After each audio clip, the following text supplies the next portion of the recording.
Good morning, everybody. I'm Vanessa Lewis. I'm the Director of Marketing of Arctic Spas. So I'm going to tell you a little bit about who we are. So we are premium hot tub manufacturer with 14 corporate retail stores with over 160 dealers across North America and internationally. So prior to Zoho, we didn't have a centralized place for us to track any of our key marketing metrics. So when I started prior to 2022, there was campaigns that were sent out. There was social being used. We knew there was leads coming in, but there was no place where we could find all of that information in an easy way so that we could target our customers the best way we can. We knew that we had a really long sales process that requires you to come into the store. So our sales process could be as quick as a week to as long as 6 months or even longer. We knew that we had difficulty tracking all of our lead qualities, so that because our product is not just one you could pick online and it's the exact same one. With our current lineup, we have over 2.4 million combinations you can build to create your hot tub or your swim spa. So there's a lot of conversations that do need to be had. And then we also noticed there was an inconsistency that with our brand messaging and our campaign messaging that it really was not aligning, which was also probably leading to a lower lead quality than what we were aiming for. So when I started with the team, automatically it says we need to have more visibility across all of our channels and we need to have better data for better decision making within the marketing team as well as the total within our entire company. So when I started, we already had Zoho 1. We've been longtime Zoho customers. We automatically had Zoho 1 platform, which was great. So with our tech stack, the main thing that we needed to do for my sanity is our marketing meetings infamously ran to about 90 minutes. And then I was like, we can't be sitting here for 90 minutes every week to figure out what we're doing. So we need to find a better project management software. We were using Basecamp before. Did a variety of research, and I also looked into tools that I previously used at my previous companies, as well as what we had with Zoho, and Projects was the perfect fit for us. Other tools that we do use is Campaigns, which we did use before, but we have now enhanced how we use campaigns. Social we use. Projects, as I previously mentioned, Zoho Forms is absolutely critical for our company. It's how we get all of our leads that come in from our website as well as other lead generation. Analytics tells us everything about what's happening. Survey is what we use to engage with our customers as well as our very large dealer network. Publish we use to keep on track of what's happening on the local level for each of our 14 corporate stores that we do manage. Backstage we have used for our international dealer seminars. So this is where we invite all of our dealers around the world to join us somewhere warm and all-inclusive. It's usually Mexico or somewhere in the Caribbean. So we use Backstage. We started using it 3 years ago. So if you can imagine communicating with dealers with variety of different languages, Backstage was perfect because we could easily just automatically translate the languages for them in their comfort level. We also use Sales IQ for there's a person on our team who manages our active chat box. It's a great way for her to have real-time insights into customers and help them out there. And then we also use PageSense to have a better understanding of how our customers are looking at our website, where we can make improvements, as well as do quick landing pages if we need to. So when it comes to direct engagement and automation, we predominantly use Campaigns, Social, Survey, Publish, and Backstage. So what this allows us to do is have the automated workflows, which makes my time and my job's a whole lot easier. We don't have to manually do that anymore.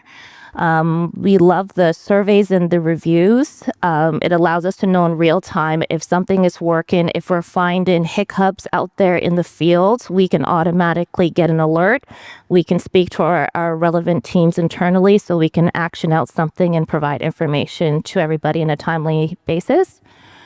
And then backstage, as I mentioned, is really critical for us. It was more of a let's try it out, and now it's become an expectation. Also, there's a great app functionality, which is what you guys are using for the Zoho Holics app. It's a really great way for us to find 100 dealers around the world and being like, hey guys, we're meeting for a drink at this bar, or hey, this session is starting. It's just a great way to get the really information that's not just for the actual conference, but also allow for that networking and social connection. So this is an example of a survey we ran. It was for one of our online stores. When I first started, I was told people buy hot tubs for fun, for hanging out with family. My instinct was telling me it was a little bit something more to that. So this was a survey that we ran, and we said, what's your primary reason for purchasing an Arctic Spa hot tub? And as you can see, 33.33% actually bought an Arctic for stress relief and mental relaxation. So having this survey actually allowed me to take this to our senior leadership team as well as our ownership group and saying, hey, I know that we love to talk so much about our great features such as Spa Boy and Smart pH and SDS and all of this, but this is the primary reason why people are coming to us. We need to connect with them, and we're possibly missing out on a variety of people where our current messaging of being feature heavy and not being into the wellness and the real time of people's lives. Also, other really high points were for personal time and self-care, as well as physical health for relaxation, joint relief, and more. So we're going to have a combination of forms, analytics, sales IQ, and page sense. So as I mentioned before, forms is critical to our business. We use a variety of forms where you see all of the fields. We also use hidden fields, so it allows us for better tracking. We also have it on our website. We've also recently rolled out an in-store kiosk experience. So it's about 65 inches tall for the screen. It allows our dealers as well as our stores to take the in-store experience with them on to trade shows, or if they have a smaller location and they can't have an 18-foot swim spa in their store, it at least allows them to engage with them that way. If it is somewhere in public, those forms do lead back into our CRM. So again, we can get better tracking and learn a little bit more about our customers. For Sales IQ and Page Sense, we do use that just to engage a little bit more, to understand how our customers do behave on our website. What are they looking for? So we can make the adjustments needed for us to really capture our main KPI, which of course are lead forms. We use analytics when it does come for pre-sale and post-sale engagement trends. We have a team that does look at all of our reports on a daily basis, and we're always seeing what cues are we learning, where do we need to shift on things, whether if that's in marketing or it's in sales or it's in operations or it's even internally within the entire company. All of our information that we have lives into our CRM. So our CRM is basically the heart of the operations when it comes to our sales and marketing team. It allows us to engage whether or not someone is really interested in our products, seeing how often they open emails that we do send, promotional emails, as well as sales-focused emails. It allows us to really learn more so we can adjust to be the most efficient we can. So here's just an example of where we have lead scores.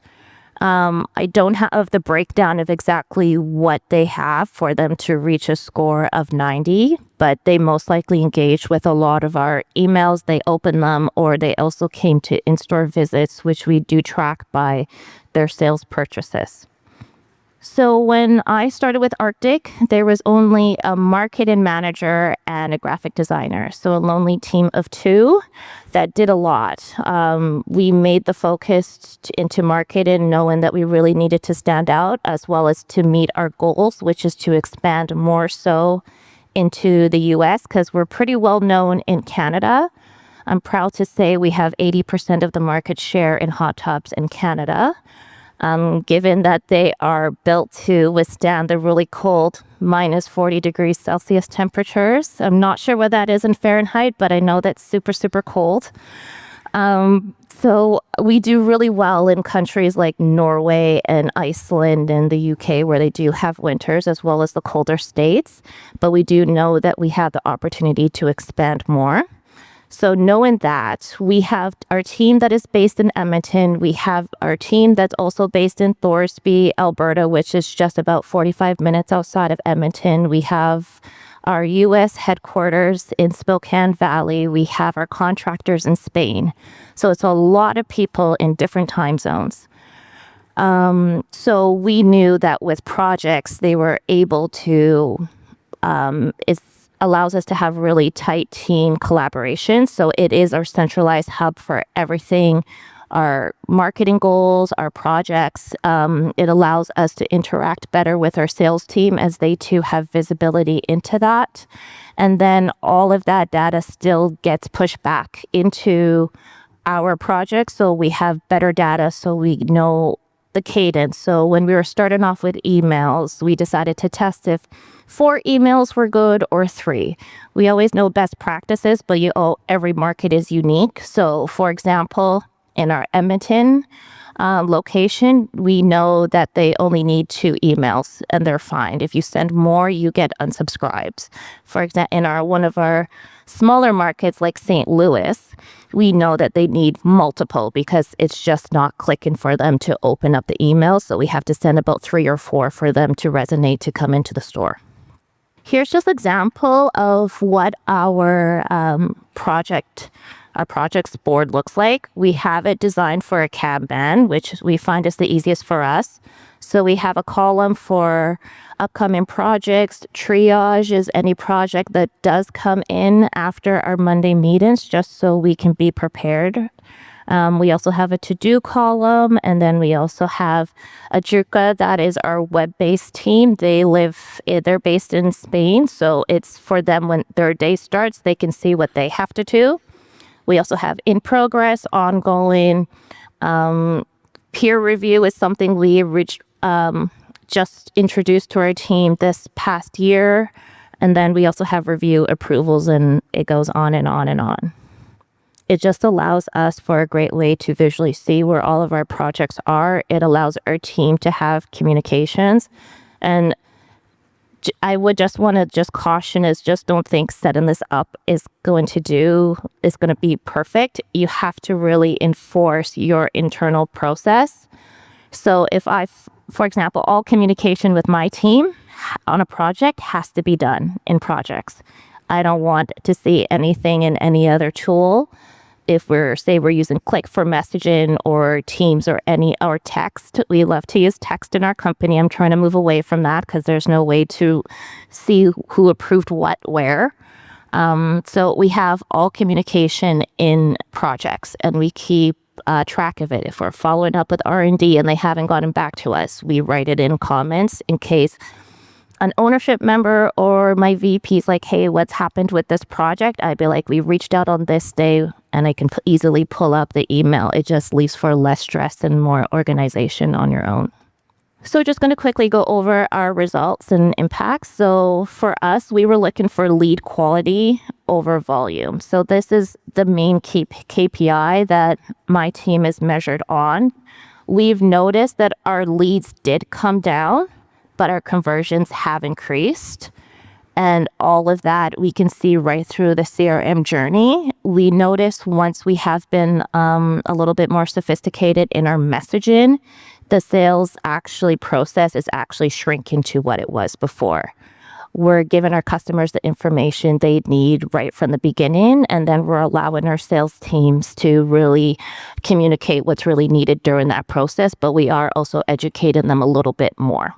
Next up is faster and consistent follow-up. So our follow-up time is tightened to under an hour. So our sales teams before, they just knew they had to follow up with a premium product. When someone is usually filling out a form on our website, they basically just want to know pricing. So right now, we do not have pricing on our website. We're probably, if we're not the only, we're probably one of a few handfuls that does not have pricing. The reason why we don't have pricing on our website is because there's so many combinations of what you could build for your hot tub and different features of what you may need. And there may be features that you don't know about that would be a best fit for you.